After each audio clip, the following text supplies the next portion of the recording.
নারায়ণগঞ্জের মুসলমান ভাইদেরকে বলতে চাই এবং বাংলাদেশের অন্তর্বর্তীকালীন সরকারকেও বলতে চাই, বিগত দিনে যেই সরকার ছিল, তার আগে যেই সরকার ছিল, বাংলাদেশের সর্বস্তরের জনগণ, সর্বস্তরের মুসলমান তারা একটা দাবি জানিয়েছে। সেই দাবিটা হলো কি, বাংলার জমিনে কোন নাস্তিক, কোন মুরতাদ আমার নবীকে নিয়ে কটূক্তি করবে, যেই কোরআনকে নিয়ে আমরা বাঁচতে চাই, যেই কোরআনকে নিয়ে আমরা মরতে চাই, ওই কোরআনকে নিয়ে, ওই নবীকে নিয়ে যেই কুলাঙ্গার কটূক্তি করবে, তাদের একমাত্র শাস্তি হচ্ছে, কথা বলেন ঠিক কিনা? বাংলার জমিনের সকল মুসলমানের প্রাণের দাবি, এই নাস্তিকদেরকে একমাত্র শাস্তি হচ্ছে মৃত্যুদণ্ড, কথা বলেন ঠিক কিনা? এই আইন যদি বাস্তবায়ন না হয়, তাহলে বাংলার জমিনের মুসলমানরা ঘর থেকে রাস্তায় নামতে বাধ্য হবে, কথা বলেন ঠিক কিনা? শুধু তাই নয়, আমার নবীর শান এবং মর্যাদার উপরে আঘাত হেনে বাংলার জমিনে ইসলামকে নিয়ে কত ধরনের ষড়যন্ত্র চলছে আপনারা জানেন না। আপনারা ঘরে বসে আছেন, বাংলার জমিনে একটা কাদিয়ানি ফিরকা আছে, জানেন কি জানেন না? যেই কাদিয়ানি ফিরকা আমার নবীকে শেষ নবী মানতে রাজি নয়। নাউজুবিল্লাহ বলবেন না? তারা আমাদের মতো নামাজ পড়ে, রোজা রাখে, তারা ইবাদত বন্দেগী করে, কিন্তু আমার আপনার নবীকে শেষ নবী তারা মানতে রাজি নয়। নাউজুবিল্লাহ বলেন না? অথচ আল্লাহ রাব্বুল আলামিন বলেন, মা কানা মুহাম্মাদুন আবা আহাদিম মির রিজালিকুম ওয়ালাকিন রাসূলুল্লাহি ওয়া খাতামান নাবিয়্যিন। আমি মুহাম্মদুর রাসূলুল্লাহ সাল্লাল্লাহু আলাইহি ওয়াসাল্লামকে দুনিয়ার জমিনের সর্বশেষ নবী হিসাবে প্রেরণ করেছি।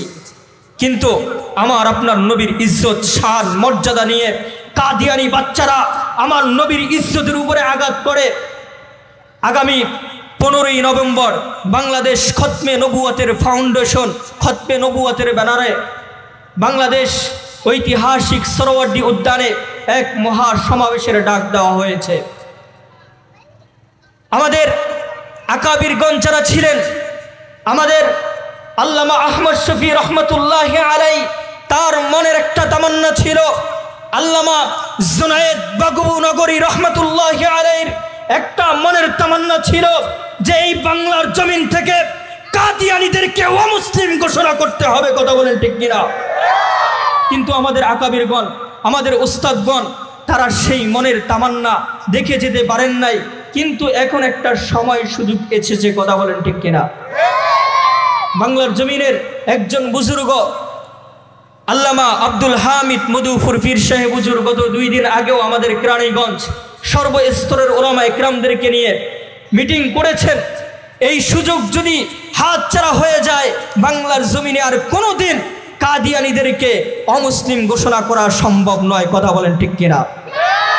তাহলে আগামী 15ই নভেম্বর সরোয়ার্দী উদ্যানে বাংলাদেশের সর্বস্তরের মুসলমান, বাংলাদেশের তৌহিদি জনতা, বাংলার জমিন থেকে প্রত্যেকটা ঘর থেকে সকল মুসলমানরা সরোয়ার্দী উদ্যানে আমরা যাব তো ইনশাআল্লাহ। সেখান থেকে এমন কর্মসূচির ডাক আসতে পারে, যদি আমাদের এই দাবি না মানা হয়, কাদিয়ানীদেরকে অমুসলিম ঘোষণা না করা হয়, বাংলার জমিনের সকল মুসলমানরা ঢাকার অভিমুখে লং মার্চ করবে, কথা বলেন ঠিক কিনা? এই জন্য আমরা দল মত নির্বিশেষে আমরা আগামী 15ই নভেম্বর সরোয়ার্দী উদ্যানে যাব তো ইনশাআল্লাহ। আপনাদেরকে অগ্রিম পয়গাম দিয়ে যাচ্ছি, কারণ এটা আমাদের ঈমানের দাবি, কথা বলেন ঠিক কিনা?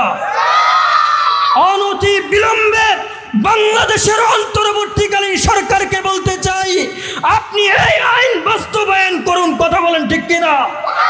আপনাকে বাংলার জমিনের মুসলমানরা গানের শিক্ষককে স্কুল ভার্সিটিতে, প্রাইমারিতে নিয়োগ দেওয়ার জন্য বসানো হয় নাই, কথা বলেন ঠিক কিনা?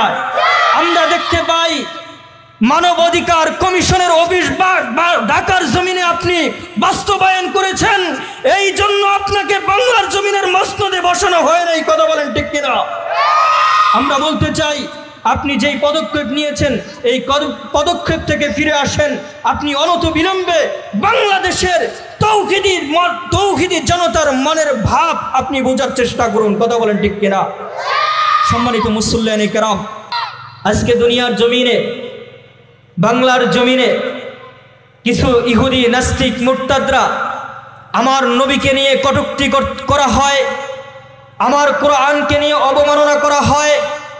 আপনারা দেখেছেন গত সপ্তাহে ঢাকার জমিনে নর্থ সাউথ বিশ্ববিদ্যালয়ের এক কুলাঙ্গার ছাত্র আমার প্রিয় কোরআন, যেই কোরআনকে আমরা বুকে ধারণ করি, যেই কোরআনকে নিয়ে আমরা বাঁচতে চাই, যেই কোরআনকে নিয়ে আমরা মরতে চাই, ওই কোরআনকে অবমাননা করা হয়েছে। কথা বলেন ঠিক কিনা?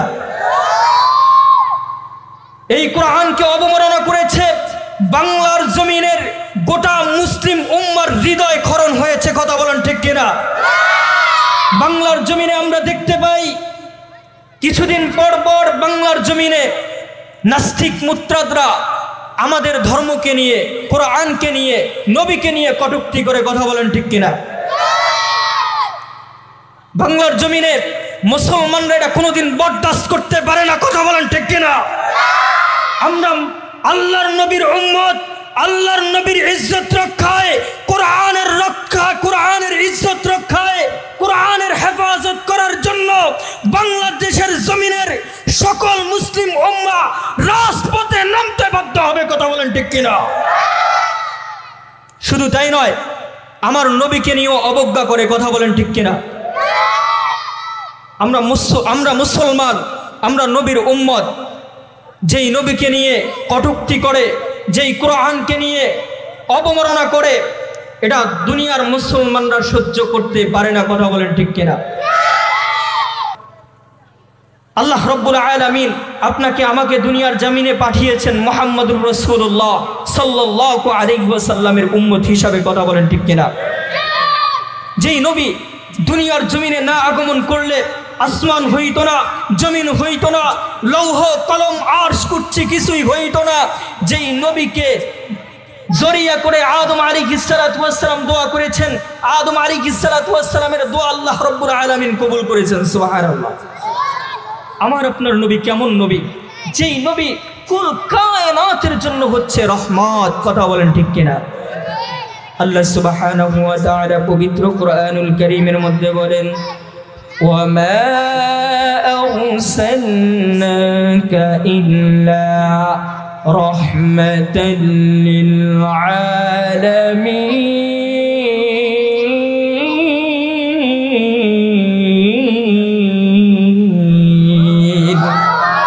আর জোরে আল্লাহু আকবার। আমার আপনার নবী কেমন নবী? কেমন নবী? আমার আপনার নবী হচ্ছে ওয়ামা আরসালনাকা ইল্লা রাহমাতাল লিল আলামিন, গোটা আলমের জন্য রহমত যিনি, আমার আপনার নবী। কথা বলেন ঠিক কিনা?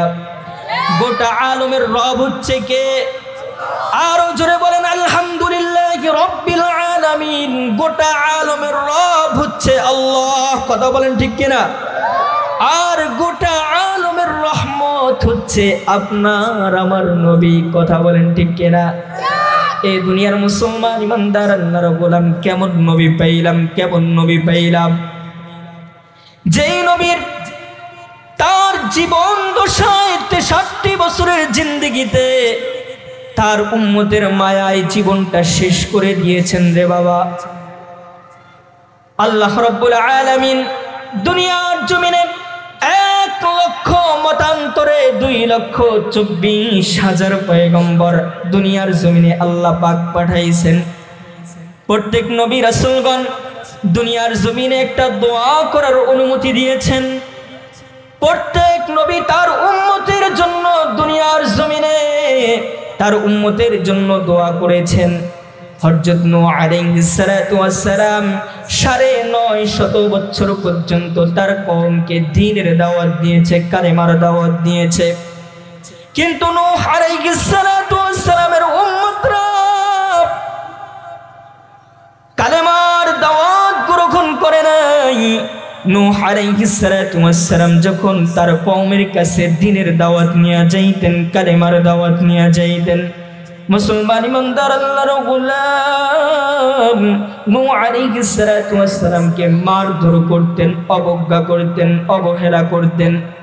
নূহ আলাইহিস সালাতু ওয়াস সালামের কওমের জ্বালায় অত্যাচারে নূহ আলাইহিস সালাতু ওয়াস সালাম মালিকের কাছে দোয়া করলেন।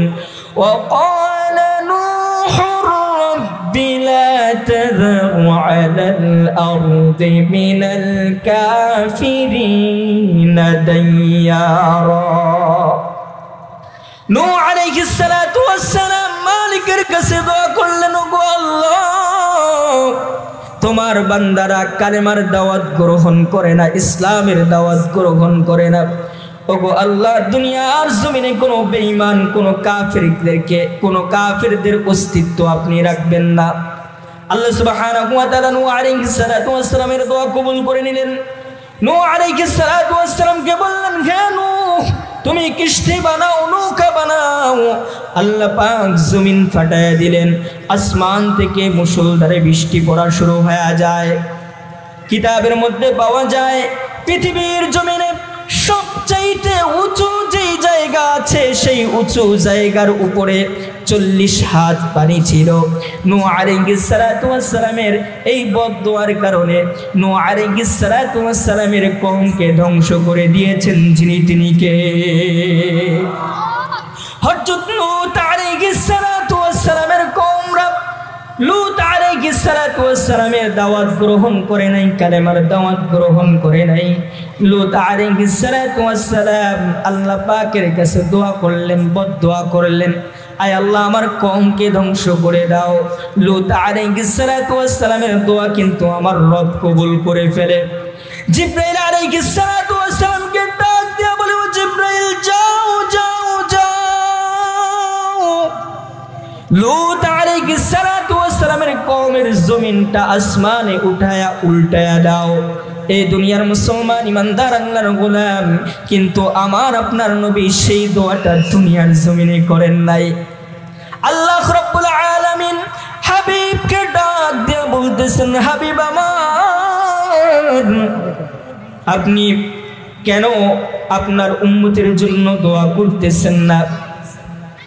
আল্লাহর হাবিব সাল্লাল্লাহু আলাইহি ওয়াসাল্লাম মালিককে ডাক দিয়ে বলতেছেন, ও দয়ার মালিক, আমি আমার উম্মতের জন্য এই দোয়াটা কাল হাসরের ময়দানে আমার উম্মতের জন্য রিজার্ভ করে রেখে দিয়েছি। আল্লাহু আকবার। আর জোরে বলেন না আল্লাহু আকবার। কাল কিয়ামতের ময়দানে, হাসরের ময়দানে আপনার আমার গুনাহের পাল্লা যখন মিজানের পাল্লায় ভারী হয়ে যাবে, একবার আমার আপনার নবী মিজানের পাল্লায় দৌড় মারবে, আবার আপনার নবী আমার নবী পুলসিরাতের কিনারায় দৌড় মারবে। আমার কোন উম্মত না জানি পুলসিরাত টপকায় জাহান্নামে পড়ে যায়। আবার আমার আপনার নবী মুহাম্মদুর রাসূলুল্লাহ সাল্লাল্লাহু আলাইহি ওয়াসাল্লাম জাহান্নামের কিনারায় দৌড় মারবে। আবার কোন উম্মত না জানি গুনাহের কারণে জাহান্নামের মধ্যে চলে যায়। আবার আমার আপনার নবী মাকামে মাহমুদের মধ্যে আয়েশা সিজদায় পড়ে কান্না করবেন আর বলবেন, ইয়া উম্মতি ইয়া উম্মতি। 63 বছর কান্দেন নবী দুনিয়ায়, 63 বছর কান্দেন নবী দুনিয়ায়, এখনো কান্দেন গো নবী মদিনায়, এখনো কান্দেন গো নবী মদিনায়। আল্লাহু আকবার। ইমামুল আউয়ালিন আল আখিরিন বহরে সাদকা রহমাতান লিল আলামিন, শুধু উজুদাশ রহমাতান লিল আলামিন, মসজিদে ও শুধু হামার জমিন। একটু চিল্লায় বলেন না আল্লাহু আকবার। এ দুনিয়ার মুসলমান ইমানদার আল্লাহর গোলাম, আজকে ওই নবীর জন্য কোনো মায়া নাই, ওই নবীর জন্য কোনো মোহাব্বত নাই। অথচ সাহাবায়ে কেরামের কেমন ঈমান ছিল, যেই সাহাবায়ে কেরাম তাদের জীবনের চাইতেও আমার নবীকে বেশি ভালোবাসতেন। কথা বলেন ঠিক কিনা? আজকে আপনার রাসূলের প্রতি কোনো মহব্বত নাই, রাসূলের প্রতি কোনো ভালোবাসা নাই। অথচ সাহাবায়ে কেরাম তারা তাদের